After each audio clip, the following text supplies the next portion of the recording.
Okay, so let's get right into it. 9 things that turn off potential customers. Listen, um, very rarely will anybody talk about this. I can almost tell you, you can't find many articles or videos online that are going to actually address these issues because it doesn't necessarily help with subscription or fan base or any of that stuff. So, but I think it's so necessary if you're trying to be a professional entrepreneur or CEO, if you're really trying to scale yourself to the highest level, don't you want to kind of, get all the weeds out of the way that's preventing you from having a bigger, stronger relationship with business people? This is one of the things I think it's going to be important to be thinking about. So, okay, 9 things that turn off potential customers. Number 1, somebody who smokes cigarettes. Okay, so let's talk about cigarettes. Why cigarettes?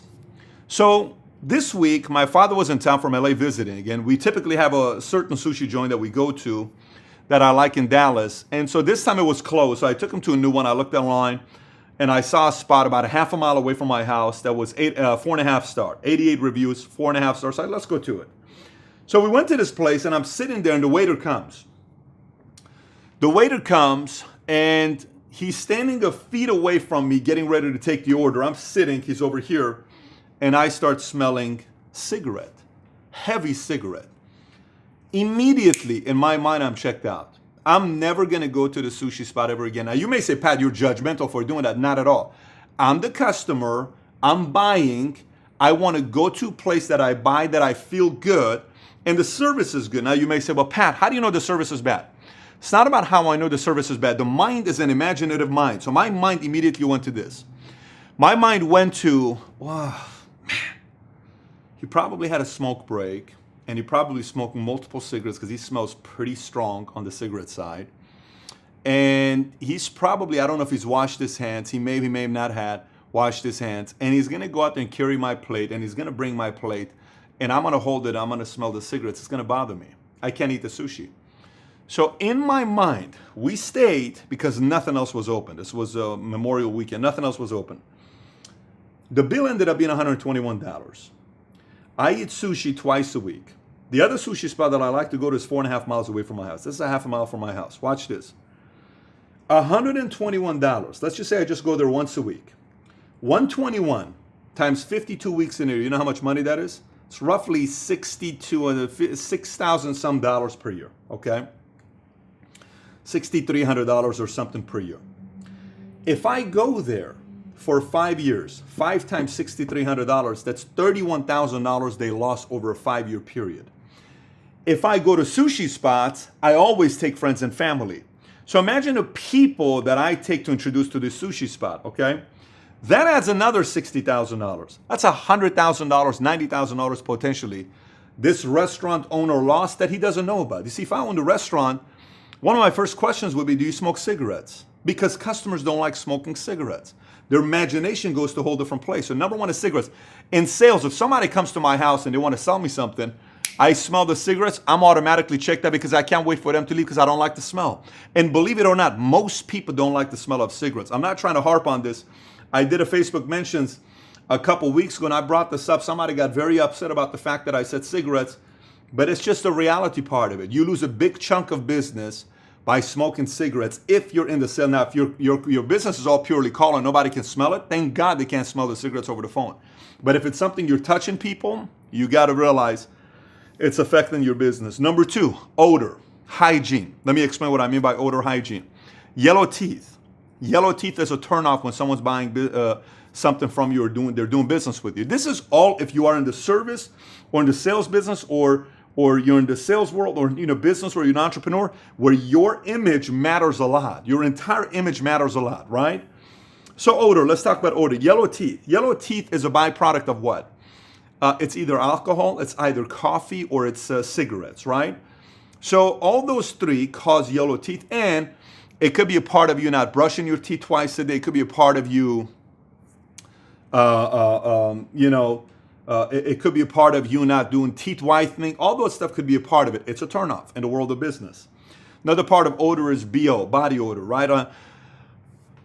The challenge with body odor is you will rarely know if you have body odor because you don't smell yourself. You've been with yourself for 25 years. You're not going to smell your own body odor.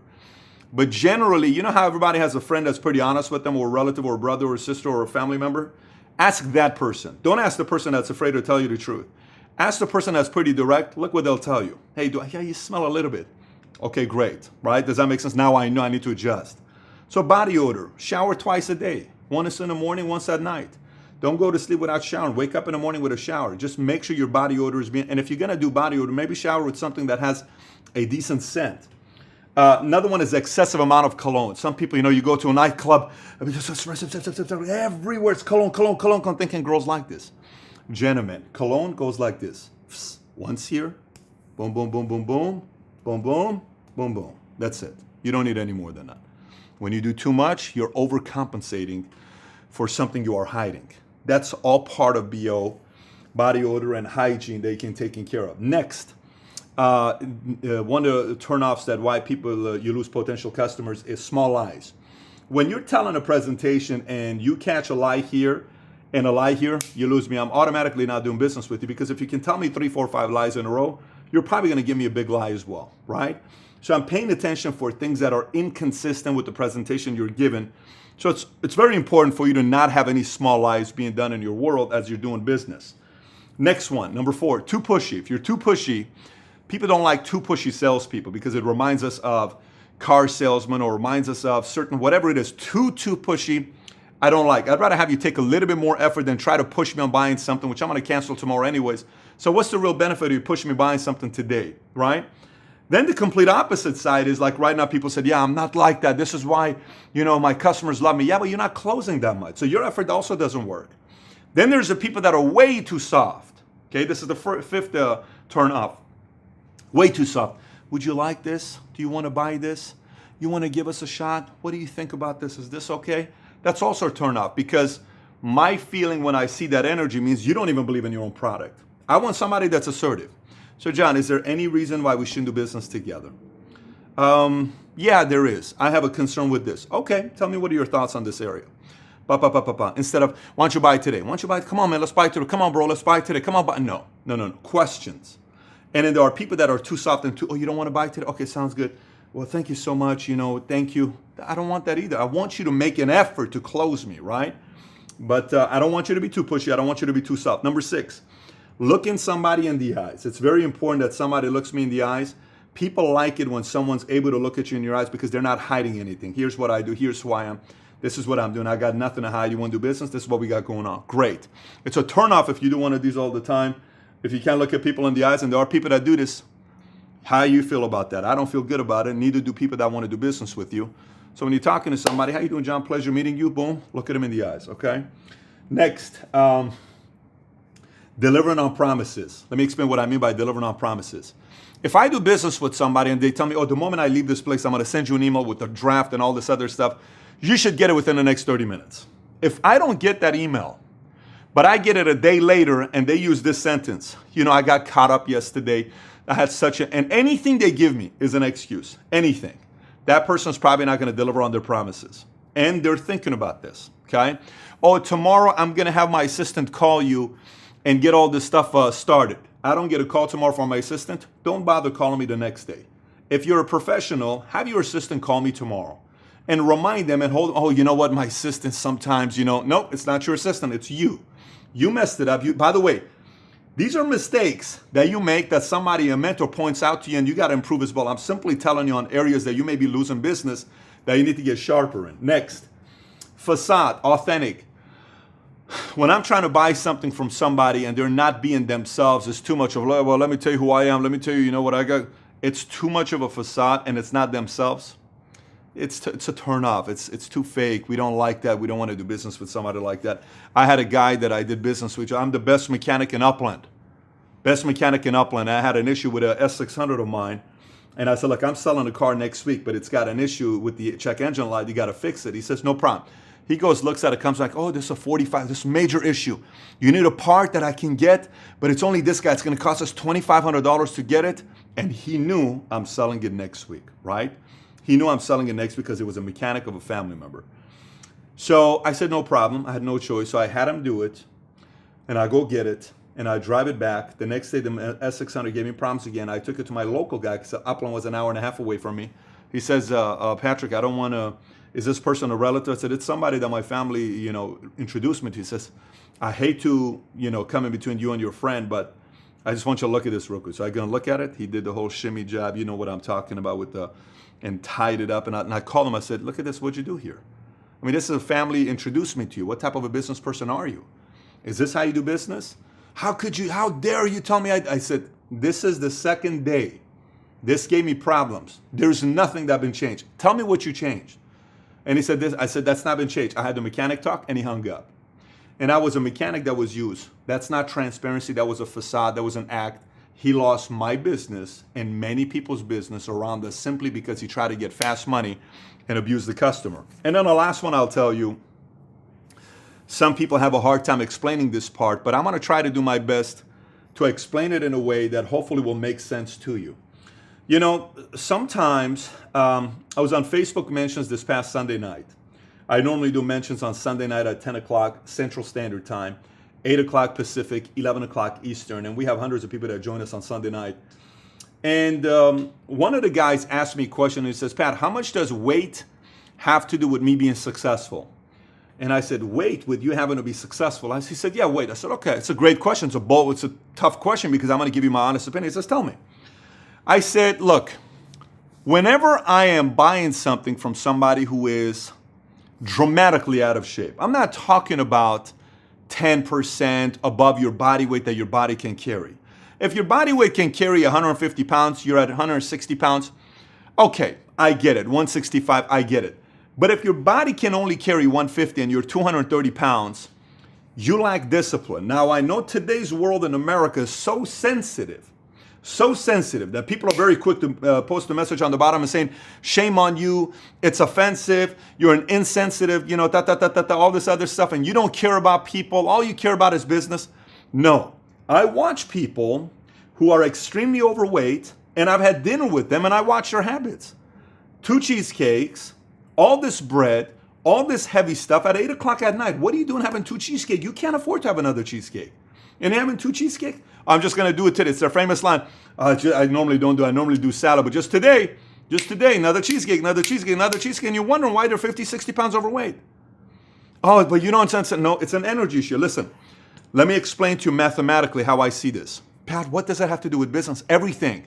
Because if you don't have the discipline to take care of the body that you're going to live in for 80 years, what makes me think you're going to have the discipline to take care of me as a customer for 3 months or 6 months or 12 months?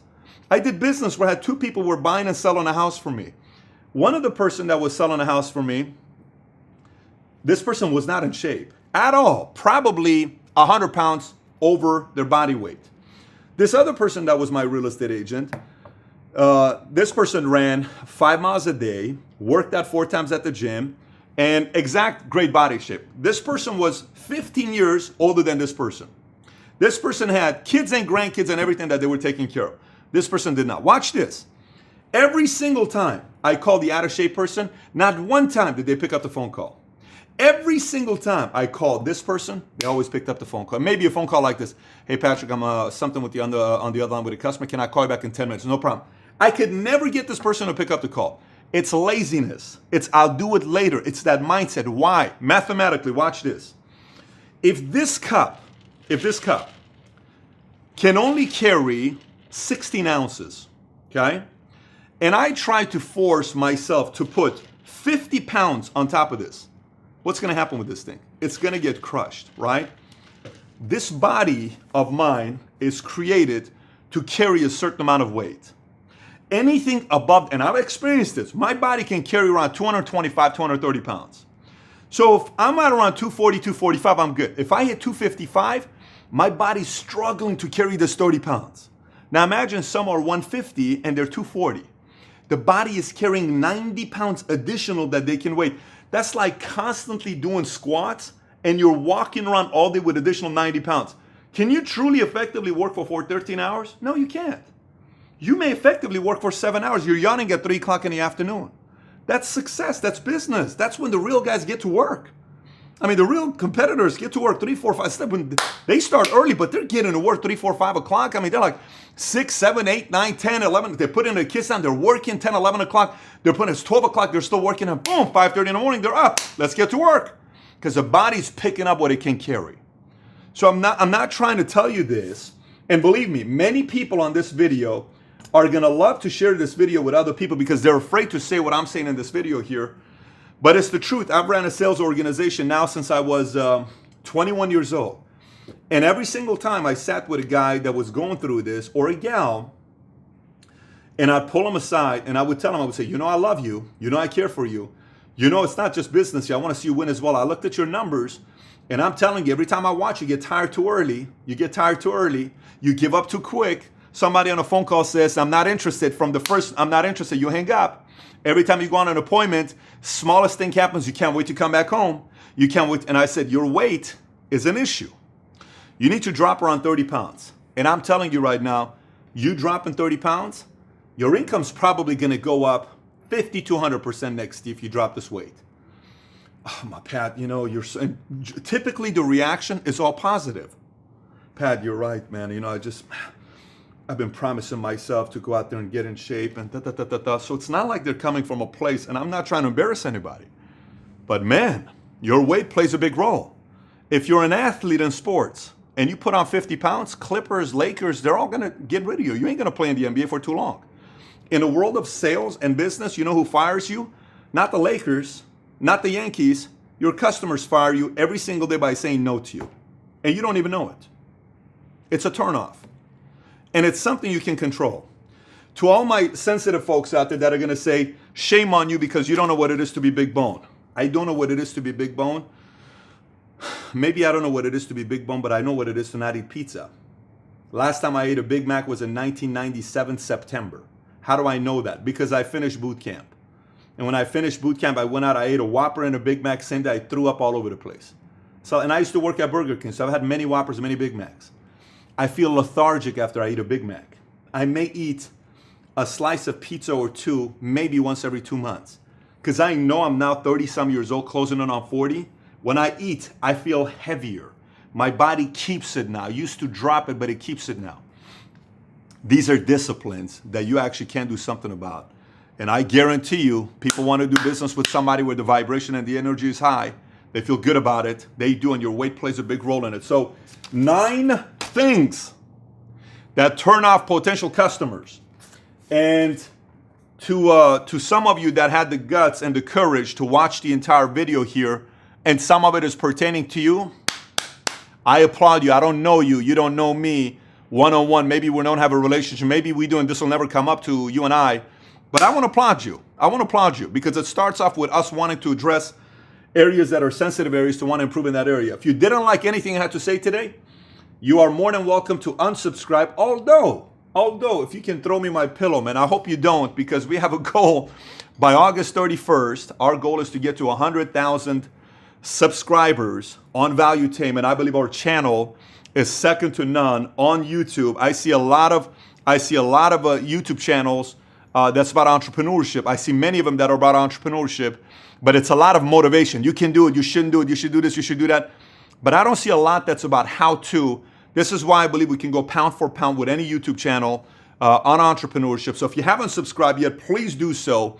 If you're one of our loyal fans, loyal followers, please get your friends and peers and other entrepreneurs to subscribe as well. And if you're watching this video on a completely different website that I've embedded to, you can always come back to patrickbetdavid.com. Boom. Thank you. And you got questions, comments, comment on the bottom as well. Thanks for watching. Take care, everybody. Bye-bye.